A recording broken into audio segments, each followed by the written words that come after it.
Carrie killed Jabari. Tariq moving forward with Lauren and came behind the whole debacle. I can't. Hey y'all, it's your sister Erica Vane, and this is my breakdown for episode 2, season 2, Power Book 2, Ghost. There's a lot of twos in that. Let's get right into it. This episode is titled Selfless Acts, and it is speaking to the topic of conversation within Tariq's canonical studies class in this episode. One of the things that they are talking about or focusing on right now in this ethics class is altruism, or is any selfless act actually selfless?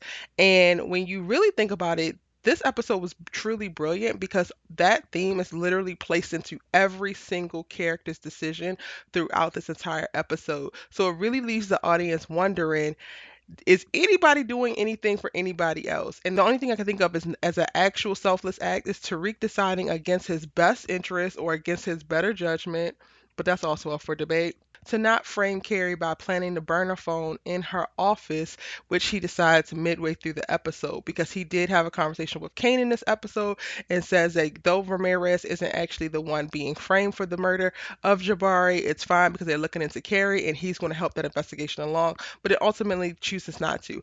Every other decision that I can think of is selfish. Completely selfish. And we don't even 100% know if this decision not to frame Carrie isn't selfish because he only makes this decision after he overhears her talking with Rashad Tate and then speaking about how she actually thinks that Tariq is a good kid. So it could just be the selfish act of him trying to maintain the one or the relationship or keep the one person in his life who actually still believes that he's good because we all know better by now. But in this episode, y'all, there was a lot of things that happened. And another thing that I want to point out about how brilliant this episode is that we literally get seeds planted. They have started to really expand this web that they are weaving, and there's a lot of things going on. So if you are not paying attention, like very, very closely, you will miss quite a bit. Every single character in this episode has something with them. Every single character has a forward thought, but then also something else happening in the background. And I'm not even gonna hold y'all. I've watched it twice, and I'm still gonna go back and watch it a third time to make sure I ain't missed nothing because I definitely missed something on the first time. I'm just saying. In this episode, Tariq is having visions of his mom and he's struggling with the idea of having to release this phone. This phone is the only thing that he has left in reference to tying him to Tasha, but he messed up when he called Jabari or when he communicated with Jabari on this phone, but then messed up again when he answered the phone last episode when the detective was calling and he didn't actually answer. So that actually will allow the detective to realize that they needed to focus some of their investigation on to the Stansfield campus, which will lead them ultimately to Tariq. So now he's shuffling at the top of this episode, trying to figure out what is he going to do? Is he going to get rid of the phone? He knows he needs to get rid of the phone, but he doesn't want to get rid of the phone because with getting rid of the phone, it's like any last little shred of connection that he has with his mom. And we get a cameo in this episode from Kanan, played by 50 Cent, to give him the little push that he needs of like, you know what you got to do. You're not a mama's boy anymore. And I think that we're definitely going to continue to see Kanan pop up because it's crazy, but Kanan was more of an influence in the very short amount of time that he interacted with Tariq than Ghost probably was as the entire life of being his father. And this just gets reaffirmed every time we see this pop up. But I would not actually close the door on never seeing Ghost again because there has been conversations happening on social media with the creatives and people behind the scenes that you could possibly see Ghost pop up as a ghost at any point within the Power universe. And we know Ghost never died and Power never ends. So keep your eyes out for that. In this episode, I'm going to try to run down all of the bullet points. So, Rashad Tate already knows that he wants Congressman Sweeney's seat, and he reaches out to Simon Stern to like, yo, can you help me actually put this together? Because I need to figure out what's going on. I need to figure out what dirt I can dig up on him so I can actually get it. But Simon Stern is self-serving, always has been, always will be. That's not nothing that's just a surprise to anybody. And when he meets up with him, he's like, guess what? We just lost this black professor over here. You need a little bit of press. You need a little bit of notoriety. Whatever you got going on, Congressman, yada, yada, yada. Okay, cool. This could probably work for you too. He actually gets him in at Stansfield as an adjunct professor who will help Carrie in, honing the canonical studies class and then ultimately fill into Jabari's position. And Carrie definitely has an attitude about this because she's just like, yeah, y'all think you can just swap in one, well-to-do black man for another and it don't work like that. And it really don't work like that, but girl, it kind of do work like that. because that's basically what they did. If 2 plus 2 equals, you know what? Don't even worry about it. Estelle in this episode gets a DUI, which compromises the livelihood of Yaz. Yaz is taken into foster care, and we saw this in the trailer for the entire season. And now Tariq has even more pressure added to his plate. One thing that I was thinking at the end of the episode one was, what does Tariq want in this season? Because it wasn't necessarily clear to me, because he did kind of want out last season. He wanted to get his mom out of jail. Like he's in a place where he's literally free at the start of this season, so it wasn't really clear to me what he wants.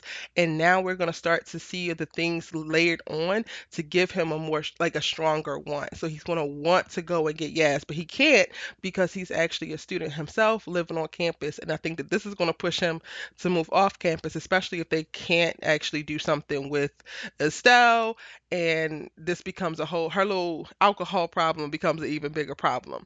But that was one of the things as the driving force for him, or actually a thing that actually takes him out of the game. So because he's actually dealing with the things going on with Yaz and Estelle, he allows Brayden to go on and like handle the business. And while all of this is happening, Brayden got it, and Brayden feels so big and bad, and oh my God, Tariq, trust me.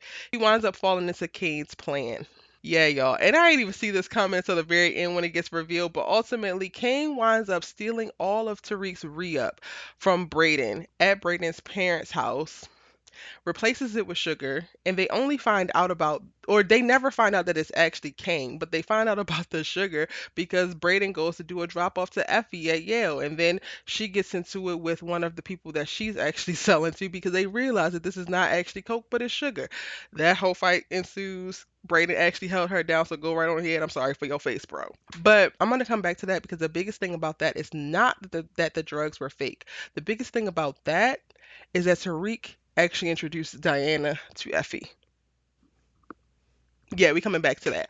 But this was Kane's plan all along. He wanted to create a need within the family so that he could actually fill it and slide back in. He's able to do this because after he steals these drugs or swaps them out without anybody knowing, he goes and picks Drew up, plays on Drew's heartstrings, apologizes for what he, has done, talks about the hospital and the conversation that happened there, takes him to the gun range, reinforces that he's, a man and needs to be able to protect the house, yada yada. They get to talking, and then Drew mentions that they need a connect. And he's like, "Oh yeah, I got y'all. I got you on.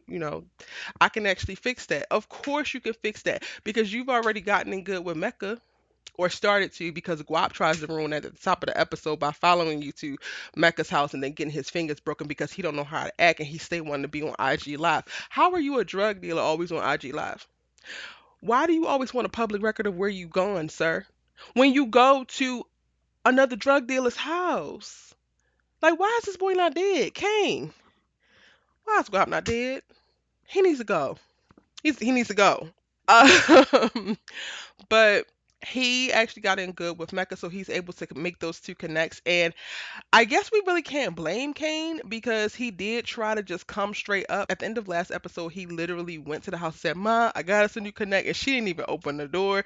So, I mean, nothing beats a failure but a try, because Kanan's like, "Okay, bet you don't want to hear me. I'm gonna create a time for you to hear me." And he actually breaks it down to Mecca what he actually did, and then he's like, "Yo, you stole from your family?" He's like, "Nah, I created an opportunity." Well, go ahead then, Kane. I mean, I don't know. Kane gives me pause. He makes me stress. He gives me pause, but damn it, he looks good doing it. Anyway, that's neither here nor there.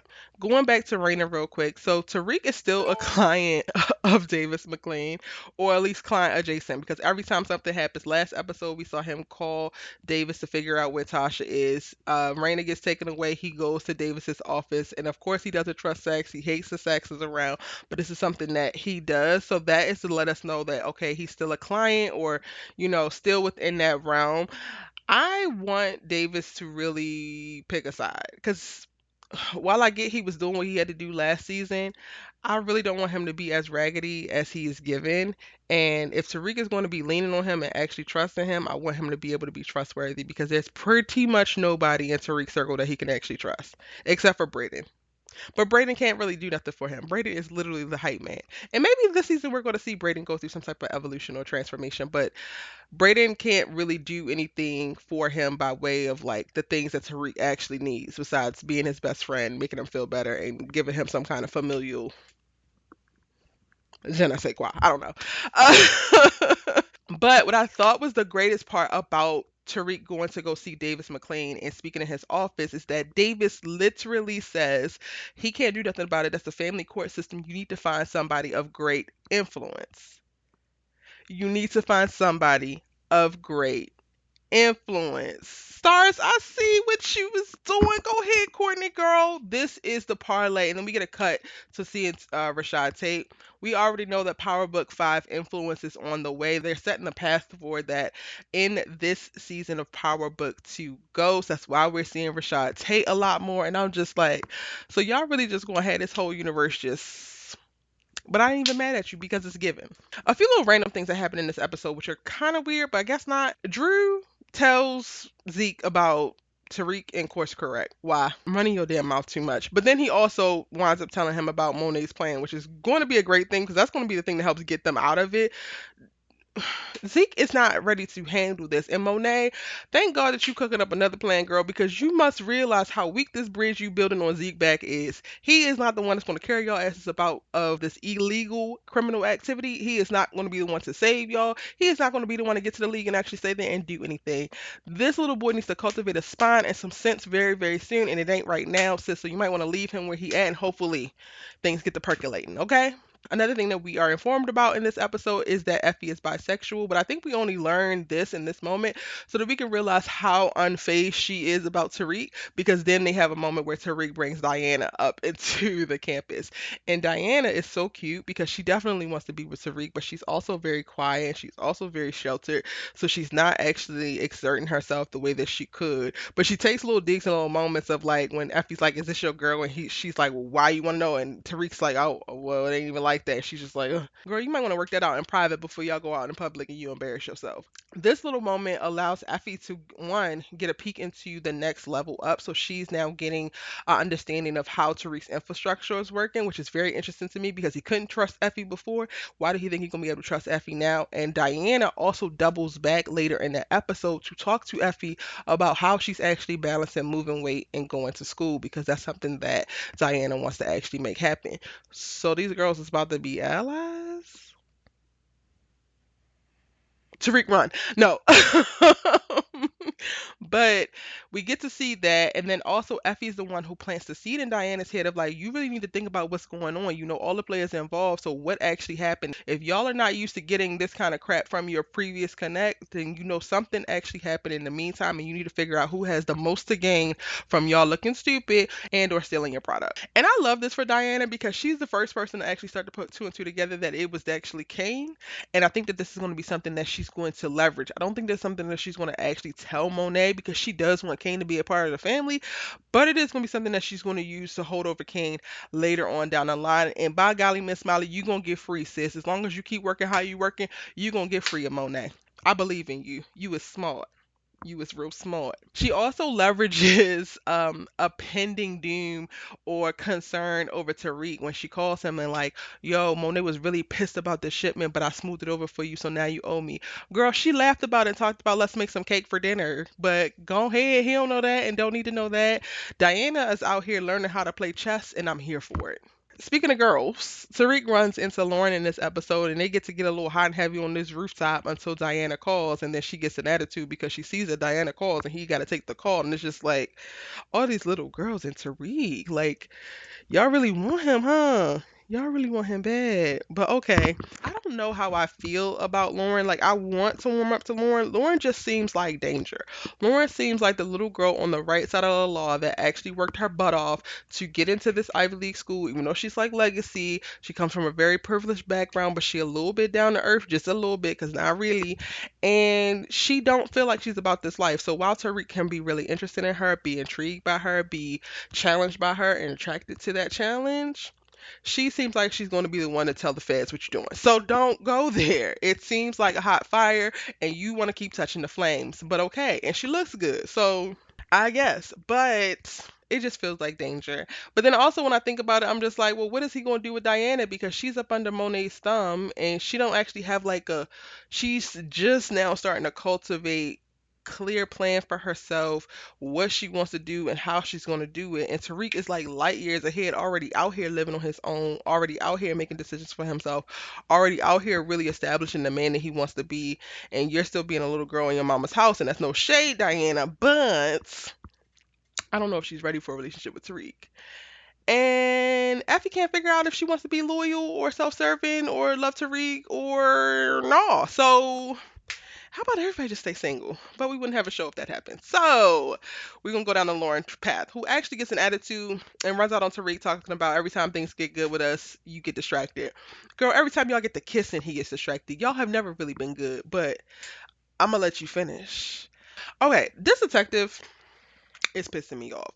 He's going a little bit hard, like extra hard, and I get it. You're a homicide police or detective or whatever your rank is. I don't really care. But you really ran up on Carrie's sponsor talking about if they were doing illegal activity and then pressure her to tell her confidential information. And mind you, when somebody else's sponsor, that means that they're also an addict or have been an addict before or actually are an addict and are still, on a journey of sobriety. So you don't even know if you roughing her up this way verbally or rolling up on her with this police mandate or whatever the hell you got going on is actually going to trigger anything in her to actually relapse. But you don't care. You roll up on Carrie the same way, big and bad into her apartment and get to talking and stomping. It's just like, sir, who are you? Whose mans is this? I know that he's trying to figure out who killed Jabari and he's trying to do his job, but everything about this man reeks something is wrong, reeks entitlement, reeks they need to get somebody else for the case because I'm hoping that you never figure it out because you're an ass. That's it, that's all. Last thing I want to mention about this episode is Monet and her little secret that she got going on. So her and Dante, aka Mecca, yes, Dante is Mecca, Mecca is Dante. In- Intriguing, right?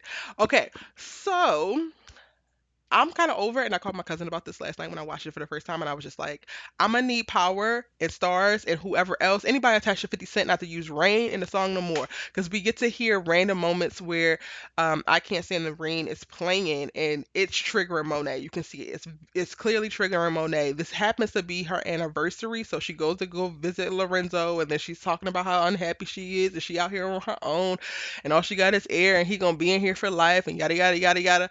And mind you, she keeps getting popped up on by some random car driving by talking about some I Can't Stand the Rain. And then we get to see some trash cans knocked over with a little box behind it. Clearly that's a signal and she knows to go to Junior's and meet Dante. Y'all. We find out in that moment that he is Mecca and that he got business with Monet. And apparently it used to be romantical business, okay?